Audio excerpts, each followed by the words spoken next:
Thalakkulathur CMM higher secondary school സുവർണ jubilee ആഘോഷം July 6-ന് നടക്കും.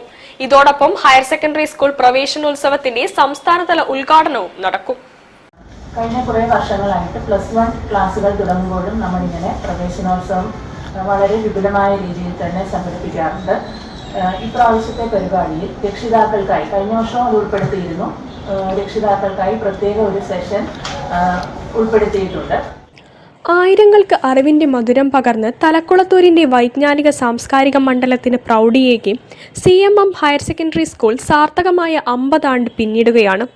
1976 സ്ഥാപിതമായ ഈ വിദ്യാലയത്തിന് ഇക്കാലയളവിനുള്ളിൽ അക്കാദമിക മികവിനൊപ്പം പഠനാനുബന്ധ പ്രവർത്തനങ്ങളിലും കലാകായിക രംഗങ്ങളിലും സംസ്ഥാന ദേശീയ തലങ്ങളിൽ അംഗീകാരം നേടാൻ സാധിച്ചു.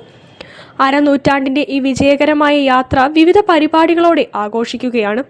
സുവർണ ജൂബിലി ആഘോഷങ്ങളുടെ ഉദ്ഘാടനം പൊതുവിദ്യാഭ്യാസ ന്യൂനപക്ഷ ക്ഷേമ വകുപ്പ് മന്ത്രി N. ഷംസുദ്ദീൻ 6-ന് തിങ്കളാഴ്ച രാവിലെ 9:30 നിർവഹിക്കും. അന്നേ ദിവസം വൈകുന്നേരം 5:30 സാംസ്കാരിക സദസ്സും സംഗീത വിരുന്നും സംഘടിപ്പിക്കും. നമ്മുടെ കോഴിക്കോട് MP ശ്രീ M.K. രാഘവൻ അവർകളാണ് അതിൽ മുഖ്യ അതിഥിയായി പങ്കെടുക്കുന്നത്. എലത്തൂർ നിയോജക മണ്ഡലത്തിലാണ് സ്കൂള്. എലത്തൂർ നിയോജക മണ്ഡലത്തിലെ ബഹുമാന്യായ MLA ശ്രീമതി വിദ്യാ ബാലകൃഷ്ണൻ അവർകൾ ഇതിന്റെ അധ്യക്ഷത വഹിക്കും.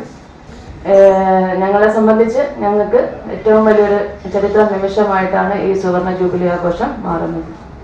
വാർത്താ സമ്മേളനത്തിൽ RDD സുധ, സ്വാഗത സംഘം chairman Abdul Sathar NK, principal Fathima Hanna Hagar AB തുടങ്ങിയവർ പങ്കെടുത്തു. News bureau, Kozhikode. ജില്ലാ വാർത്തയിൽ ഒരിടവേള. ക്യാൻസറിനെതിരെ പൊരുതാനായി കാലിക്കറ്റ് സിറ്റി സർവീസ് സഹകരണ ബാങ്കും MVR ക്യാൻസർ സെന്ററും സംയുക്തമായി അവതരിപ്പിക്കുന്ന ക്യാൻസർ ചികിത്സാ സഹായ പദ്ധതിയാണ് മാസ് കെയർ.